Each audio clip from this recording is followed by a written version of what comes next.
Solan to अनराइवल टांग set के इस एपिसोड की स्टार्टिंग में हम प्रिंसेस को देखते हैं जो कहती है कि हमारा अगला आइटम आखिरी आइटम भी होने वाला है। अगर आप लोगों को पहले की जो आइस स्कॉर्पियन स्पिरिट बोन थी वो थोड़ी कम रेयर लगी, तो हमारा जो अगला आइटम होने वाला है वो इतना ज्यादा रेयर होगा जिसे शब्दों में बयान नहीं किया जा सकता है। और इस तरफ ज़ूसांसी प्रिंसेस के बदले हुए कपड़ों को देख के चौंक जाता है और भाई बताता है कि ऐसा अनुमान लगाया जा रहा है कि जो अगला आइटम ऑक्शन के लिए आ रहा है उसकी कीमत लगभग 1 बिलियन गोल्ड कॉइन होने वाली है। और प्रिंसेस कहती है कि आप सभी को तो पता ही होगा कि स्पिरिट बोन्स और स्पिरिट रिंग्स से एक स्पिरिट मास्टर के लिए कितनी इंपॉर्टेंट होती है। और स्पिरिट बोन्स और स्पिरिट रिंग्स की भी अपनी खुद की क्लासेस होती हैं, जिनमें 100 कॉमन होती है, 1000 अनकॉमन होती है और जो 10,000 होती है उसे रेयर कह सकते हैं। लेकिन जो भी 1 लाख ईयर ओल्ड होती है वो इस दुनिया में ट्रेजर्स होती हैं। और अब मैं जिस ऑब्जेक्ट को इंट्रोड्यूस करवाने वाली हूँ वो 1 lakh year old spirit beast से भी कहीं ज्यादा रेयर है। और प्रिंसेस इस ऑब्जेक्ट को अनबॉक्स करते हुए कहती है कि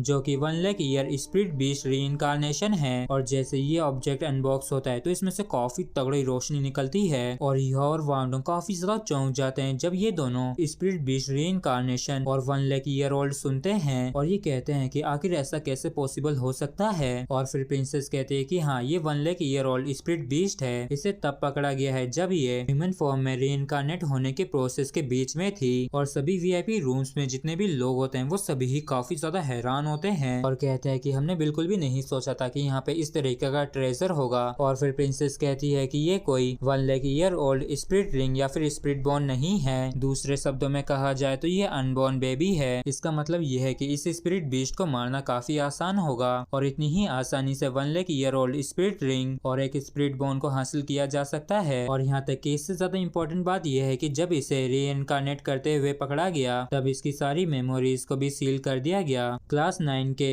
सोल स्पिरिट सीलिंग वेपन की मदद से, जिसने इसकी सारी मेमोरीज को एब्जॉर्ब कर लिया। इसलिए जब आप लोग इसे एब्जॉर्ब करेंगे तो इस चीज की काफी बड़ी संभावना है कि एक सेकंड स्पिरिट एजेंस का जन्म हो। और प्रिंसेस की सेकंड स्पिरिट एजेंस वाली बात को सुन के सभी के काफी तगड़े वाले होश उड़ जाते हैं। तो होस्ट बताती है कि सेकंड स्पिरिट एजेंस का जन्म अगले दिन हो जाएगा, क्योंकि जब आप लोग इसकी एबिलिटी और पावर को एब्जॉर्ब करेंगे तो स्पिरिट बीस्ट होस्ट की बॉडी में एंटर कर जाएगा, जहां वो सेकंड स्पिरिट एजेंस को जन्म देगा। और सेकंड स्पिरिट एजेंस का सुन के जियाओ होंगचन मुस्कुराने लगता है और तभी यह पूछता है कि क्या सेकंड स्पिरिट एजेंस को ऑब्टेन करने का कोई ऐसा भी रास्ता होता है, जिसपे वांगडोंग कहता है कि मैंने पहले कभी इस बारे में नहीं सुना। जिसपे आइस एम्परर बताती है कि ये संभव है, लेकिन इनके बीच में वो बॉन्ड नहीं होगा जो तुम और मैं शेयर करते हैं। और तुम खुद सोचो कि किस तरीके का 1 lakh year old spirit beast होगा जो किसी इंसान का स्पिरिट एजेंस बनने की इच्छा रखता हो। और तभी स्काई टीम वापस से चापलूसी करते हुए कहता है कि तुमने बिल्कुल सही कहा, यहाँ पे ऐसा कोई नहीं जो बिंग बिंग जितना समझदार हो। और फिर आइस एम्परर स्काई ड्रीम के ऊपर चिल्लाते हुए कहती है कि लगता है कि तुम जितना पिटे हो उतना काफी नहीं है और मुझे बार बार परेशान करना बंद करो। और इस ट्रेजर की शुरुआती बोली ही 1 बिलियन गोल्ड कॉइन्स की होती है और इस ट्रेजर को वीआईपी रूम नंबर 3 वाले ने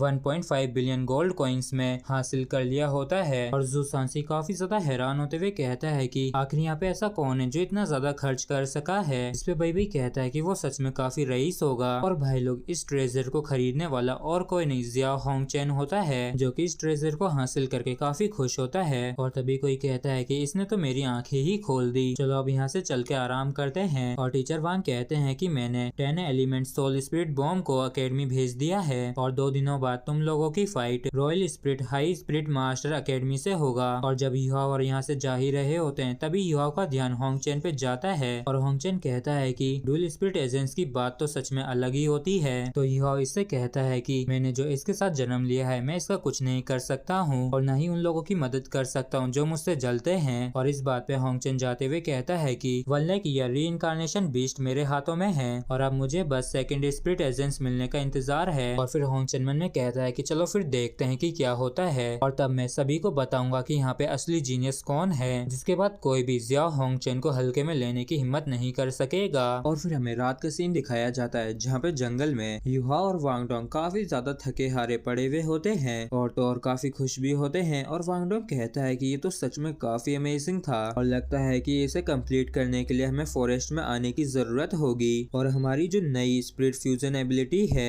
वो आखिरकार कंप्लीट हो ही गई। और फिर हम जंगल में एक काफी बड़ा ग्लो करता हुआ गड्ढा देखते हैं जो कि ये बताता है कि इनकी जो भी स्पिरिट फ्यूजन टेक्निक है वो काफी ज्यादा ज्यादा पावरफुल है। और वांग डोंग कहता है कि शुरुआत में तो मुझे लगता था कि तुम बस सारी बकवास ही कर रहे हो, लेकिन अब मैं काफी ज्यादा खुश हूँ जो हम अपनी नई स्पीड फ्यूजन टेक्निक के अंदर सफल हो गए। युहाओ मुझे माफ कर दो, ये मेरी ही गलती जो मैंने तुम पे विश्वास नहीं किया। और तभी वांग डोंग देखता है कि युहाओ तो खर्राटे मार के सो रहा है, तो ये उस पर चिल्लाते हुए कहता है कि मैं तुमसे ही बात कर रहा हूँ। और इस तरफ आइस एम्परर कहती है कि समझ में नहीं आता कि ये युहाओ क्या सच में इतना ज्यादा डम है या फिर सच में ये देख नहीं पा रहा। तो स्काई ड्रीम कहता है कि पता नहीं, शायद इंसान इतने डम होते होंगे। और फिर आइस एम्परर कहती है कि क्या तुम्हें वो 1 lakh year spirit beast reincarnation याद है? उसमें से जो ऑरा आ रहा था वो सच में काफी फेमिलियर था। इस पे तुम्हें क्या लगता है? और जैसे ही आइस एम्परर स्काई ड्रीम को देखती है तो ये काफी चौंक जाती है, क्योंकि वो तो खर्राटे मार के सो रहा होता है। और ये उस पे चिल्लाते हुए कहती है कि यान में चिपचिपे बदबूदार कीड़े, यहाँ तक कि तुमसे बात करना भी मेरे लिए काफी मुश्किल है। और फिर हम मास जियाओ को कल्टीवेट करते हुए देखते हैं, जहाँ पे ये मन में कहती है कि जब से टूर्नामेंट शुरू हुआ है तब से मैं हर दिन टॉर्चर हो रही हूँ, और इस इंसिडेंट की वजह से मैं पार्टिसिपेट भी नहीं कर सकती हूँ, और हर दिन सिर्फ अपनी इंजरीज को ट्रीट करना पड़ता है। और जब भी मैं अपने जूनियर्स को अपने पूरे पराक्रम के साथ स्कूल के लिए लड़ते हुए देखती हूँ तो इससे मुझे काफी दर्द होता है, और अब मैं और ज्यादा इंतजार नहीं कर सकती हूँ। और आखिरकार आज ये मुझे मौका मिल ही गया। और फिर हम देखते हैं कि एरिना के अंदर शेरेक से मास जियाओ, दाई याओ हैंग और लुओ चेन होती है, जहाँ पे ऑडियंस इन तीनों को देख के कहती है कि ये तीन जो स्टार्टिंग मेंबर्स हैं, लगता है कि यही शेरेक के ओरिजिनल मेंबर्स हैं। और ये वाला फाइनल मैच होता है शेरेक और डाओलिंग एकेडमी के बीच में, जहाँ पे सिर्फ 3 स्टार्टिंग मेंबर्स ही पार्टिसिपेट कर रहे होते हैं शेरेक की तरफ से। और ऑडियंस काफी उत्सुक होती है स्टार्टिंग मेंबर्स को देख के, और इन सभी को ही उम्मीद होती है कि आज का मैच काफी खतरी होने वाला है। और जैसे मैच शुरू होता है तो मास जियाओ रौद्र रूप में आ जाती है, और ये मैच के शुरू होते ही अपनी सारी रिंग्स रिलीज कर देती है, और काफी खतरनाक तरीके से फायर भी रिलीज कर रही होती है। और मन में कहती है कि अब तुम वो पेन को महसूस करोगे जिसे मैंने सहा है। और इस तरफ टीचर वांग मास जियाओ को रश ना करने के लिए कह रहे होते हैं, जबकि एरेना के अंदर डार्लिंग एकेडमी का जो कैप्टन होता है वो सभी से केयरफुल रहने के लिए कहता है, और कहता है कि इनसे संभल के रहना, इनके पास 2 स्पिरिट किंग्स हैं। और इस तरफ मास जियाओ एक्शन में आते हुए मन में कहती है कि मुझे सभी को शेरेक की असली स्ट्रेंथ बताने की जरूरत है। और मास जियाओ की इन हरकतों के ऊपर टीचर वांग काफी हैरान होते हैं, और ये मन में कहता है कि मास जियाओ आखिर तुम ये क्या कर रही हो? और हमने तो प्लान किया था ना कि तुम्हारी ट्रू स्ट्रेंथ को हम छिपाए रखेंगे। और इस तरफ मास जियाओ गुस्से से मन में कहती है कि तुम लोगों की वजह से मुझे अपने जूनियर्स को सफर और हर्ट होते हुए देखना पड़ा। और फिर मास जियाओ फियोनिक्स मीटियोर शावर का एक काफी खतरनाक अटैक कर देती है, जिस वजह से आसमान में से काफी सारे आग के गोले गिरने लगते हैं। और इस तरफ लुओ चेन और दाई याओ हैंग भी एक्शन में होते हैं, और इन तीनों को लड़ता देख डाओलिंग एकेडमी काफी ज्यादा घबरा जाती है, और कहती है कि ये लोग तो काफी ज्यादा डरावने हैं, हम इनसे किसी भी हालत में नहीं जीत पाएंगे। जिसके बाद ये सभी गिव अप कर देते हैं। और इस तरफ टीचर वांग को मास जियाओ के ऊपर काफी गुस्सा आ रहा होता है, और एरिना के अंदर एक के बाद एक करके काफी तगड़े ब्लास्ट हो रहे होते हैं। और इन मीटियोर से डाओलिंग एकेडमी के स्टूडेंट्स को बचाने के लिए जज बीच में आके इन्हें प्रोटेक्ट करने लगता है, और इसी के साथ शेरेक एकेडमी इस मैच को जीत लेती है। और फिर हम होटल के अंदर मास जियाओ काफी खुश देखते हैं, और ये आज के मैच से काफी संतुष्ट होती है, और खुश होते हुए मन में कहती है कि इतना ज्यादा अच्छा लग रहा है, और वो जीत क्या ही बढ़िया थी। आखिरकार मैं अपनी सारी भड़ास निकाल पाई, और ऑडियंस का जो रेस्पॉन्स था वो भी काफी ज्यादा एक्साइटिंग था, और वाकई में आज तो मजा ही आ गया। और इसी के साथ फ्रेंड्स एपिसोड भी हमारा यहीं पे खत्म होता है। अगर आप लोगों को वीडियो अच्छा लगा हो तो प्लीज चैनल को सब्सक्राइब और वीडियो को लाइक करना ना भूलें। Thank you.